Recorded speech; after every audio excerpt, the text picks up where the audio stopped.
विधानसभा के शीतकालीन सत्र की अधिसूचना जारी हो चुकी है। 16 से 20 दिसंबर तक शीतकालीन सत्र होगा। 4 बैठकों वाले सत्र में वित्तीय और शासकीय कार्यों पर चर्चा होगी।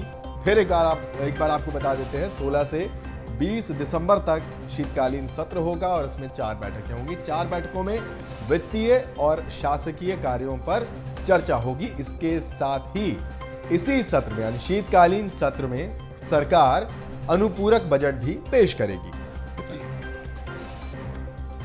तो विधानसभा के शीतकालीन सत्र की अधिसूचना जारी हो चुकी है। राजधानी रायपुर से यह खबर है।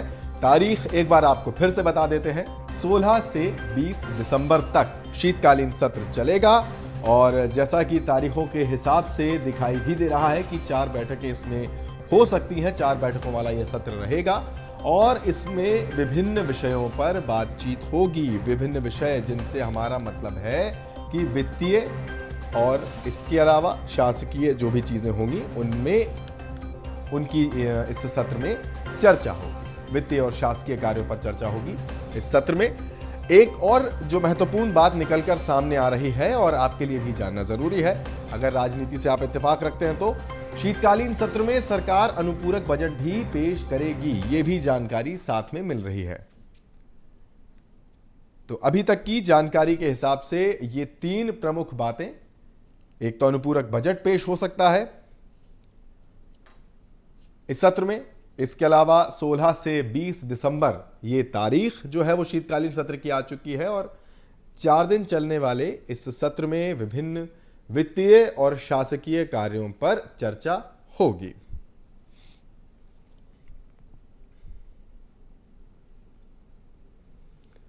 तो छत्तीसगढ़ विधानसभा का शीतकालीन सत्र 4 दिवसीय होगा, 4 दिन चलेगा।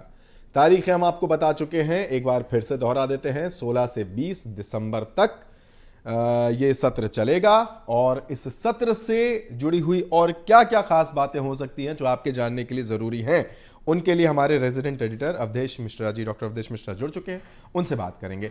अवधेश जी, सत्र की तारीखें आ चुकी हैं। हम जानना चाहेंगे, शायद दर्शक भी ये जानना चाहेंगे कि कितना महत्वपूर्ण रहेगा ये शीतकालीन सत्र।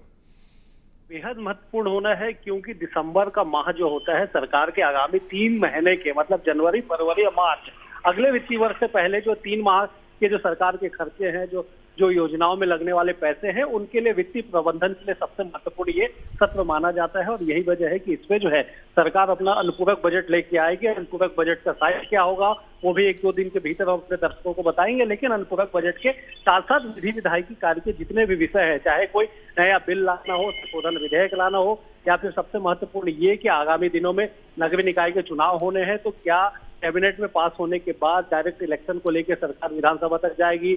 आरक्षण एक बड़ा मुद्दा बना हुआ है, आरक्षण को लेकर सरकार की क्या आगे आगामी दिनों की कार्य योजना है, इन तमाम चीजों का जो है अब पटाक्षेप जो है विधानसभा में होगा। तो कुल मिला के विशेष जी ये माना जा सकता है कि भले ये 4 दिवसीय सत्र हो, महज 4 बैठकों का सत्र होगा, लेकिन चारों जो दिन होंगे वो महत्वपूर्ण होंगे, न केवल सत्ता पक्ष के लिहाज से बल्कि विपक्ष के लिहाज से भी ये महत्वपूर्ण होगा। क्योंकि सरकार के पिछले 11-12 महीने में, क्योंकि 16 दिसंबर तारीख तय की गई है तो 13 दिसंबर को सरकार को 1 साल पूरे होंगे, तो ऐसे में सरकार के 1 साल के उन कार्यों को लेके या उन तमाम मुद्दों को लेके विपक्ष जिससे सड़क पे राजनीति करती थी उसे लेके सदन में जरूर उठाएगी, चाहे वो ध्यानाकर्षण हो, चाहे वो स्थगन प्रस्ताव हो। तमाम मुद्दों के जरिए विपक्ष भी जो है सरकार को घेरने की कोशिश करेगी। तो सत्ता पक्ष और विपक्ष दोनों के लिए बेहद ये महत्वपूर्ण जो शीतकालीन सत्र है वो 16 दिसंबर से 4 दिसंबर के बीच 4 बैठकों की जो है आहूत की गई है। जी, बहुत बहुत शुक्रिया अवधेश जी इस तमाम बातचीत और जानकारी के लिए। तो जैसा कि अवधेश जी बता रहे थे कि 4 दिन का भले ये सत्र है, लेकिन सत्ता पक्ष और विपक्ष दोनों के लिहाज से ही काफी महत्वपूर्ण हो सकता है।